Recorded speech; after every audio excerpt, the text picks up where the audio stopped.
Next online is our concept of the angle of inclination of a line segment. In this case, it's BC according to our question 1C in our number 1 question revision exercise. Just to refresh you, the angle of inclination is always measured or is always taken as a positive angle from the x-axis. If this one is your line BC, this one here is going to be your theta. BC is positive. Your gradient here is greater than 0. However, the gradient can also be negative, and definitely your theta being measured from the positive x-axis in an anti-clockwise direction becomes our angle of inclination. So in a nutshell, gradient greater than 0, you've got an acute angle of inclination. Gradient greater than, less than, your gradient is less than 0. You've got an obtuse angle of inclination.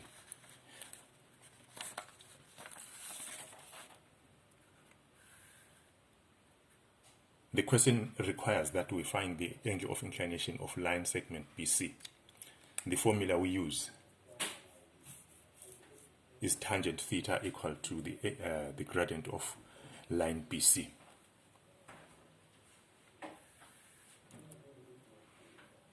I've got BC there mentioned, so it means I must know what is my B and my coordinates of C are, unless I know the gradient of BC, and in this case I don't know. As a result, we are going to also get into another concept that we are supposed to refresh ourselves on, which is the gradient of a straight line. The straight line BC, its gradient is going to be calculated using the formula change in y over change in x. The change in y, we get it by subtracting the y coordinate of B minus the y coordinate of C all over the x coordinate of B minus the x coordinate of C. Be careful not to interchange when you come to the denominator. This is a common mistake amongst the learners. Your y coordinate of B in your numerator, find somebody saying now the x coordinate of C. I don't know whether what influences them is because of the signs there. They are uncomfortable subtracting a negative from a negative, so take care. Whether we begin with C, just like we have here, and maintain the C in the denominator, won't change the answer. We are still going to get exactly the same answer. By substitution, my y coordinate of B, it's minus 5. My y coordinate of C, it's 1. X coordinate of B, it's 4. X coordinate of C, it's 2. The same applies here.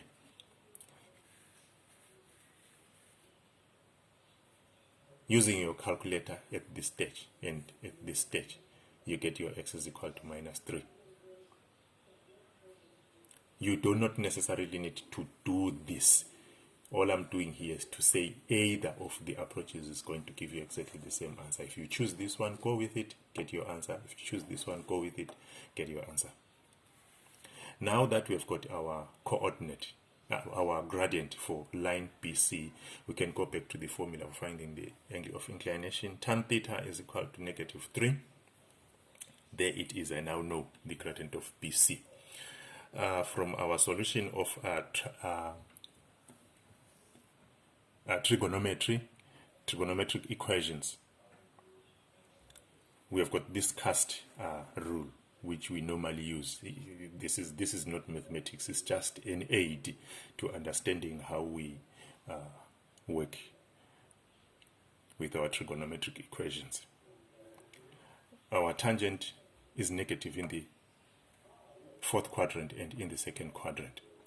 And from the diagram that I showed you earlier on, automatically you know that your angle is supposed to be an obtuse one. But opportunity for us to revise our trigonometry as well. The angle theta that we are going to be calculating here is going to be taken as a reference angle, and you know how to use a reference angle determined by the sign of the value of theta there. And in this case, when you take your tan inverse, you're taking the tan inverse of 3, because we have already used the minus here to determine which quadrant you are falling on. That's why this theta becomes a reference angle 71.56. And again, on this step here, I would like to emphasize, make sure that you write everything as it appears in your calculator. Don't approximate, don't round off at this stage here, otherwise it's going to compromise your final answer.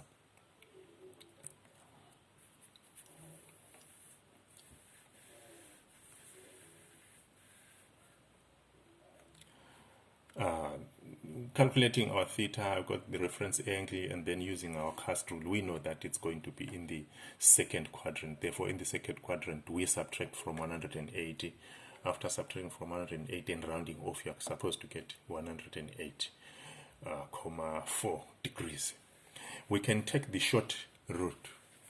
What is the short route going to be like? Our short route is going to depend apparently on this here. If you look at your gradient, it is positive.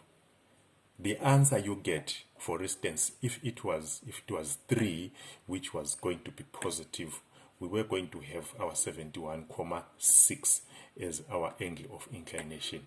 However, if your gradient is less than 0, which means if it is negative, you have to add your 180 degrees plus that reference angle. But in this case, you take your gradient together with its sign. You're going to add together, you're going to get exactly the same as this. I would like you to try it out with this formula here, which means straight away, once you are proficient with your work there, straight away from here, calculate your -3. From your -3 straight here, you get your answer and move on. Thank you.